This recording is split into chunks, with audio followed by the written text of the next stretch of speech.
بەنسبەت خۆمانەوە لە ماڵەوە خۆشم و هاوسەرەکەشم و خوشکەکەشی هاوکارین. چونکەم لەبەرەوەی ئەم مناڵە چۆنەڵی ڕۆژ بە ڕۆژ گەورەترە بێ پێویستی بە هاوکاری زیاتر هەیە. لێرەش بە هۆی مامۆستاکانی لە سنتەر هاوکارێکی زۆر باشین، سوپاس بۆخوا زۆر بەرەو پێش چووە. چالاکیانە بۆ مناڵەکان زۆر باشە. ئێستا من لێرە کە هێناومە مناڵەکەم ڕسمەکانی خۆی ئەبینێتەوە چۆنەڵی یەکسەر دەستی خاتە سەری پیشانمات کە ئەڵێ وێنانە من کێشاومە. وەڵا حکومەتیش هاوکاریەکەی چۆنە؟ مەگەر ئەمەیە ئەم شوێنانە کە بە خۆڕاییە ئیگینا هیچ هاوکاریەکیان نیە بۆ مناڵە. ئەم مناڵانە زیاد لە حەد پێویستیان هەیە و داواکاریان هەیە.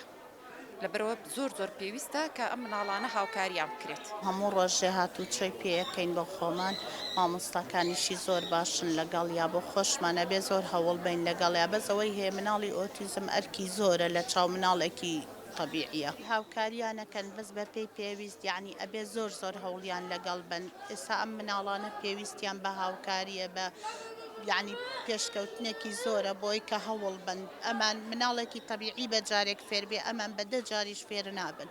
ئەبێ زۆر هەوڵیان لەگەڵ بێریە. زۆر باشە تێکەڵاوە بن لەگەڵ مناڵە لەگەڵ خەڵقا هەوڵ زۆر ئەیەن بۆیان.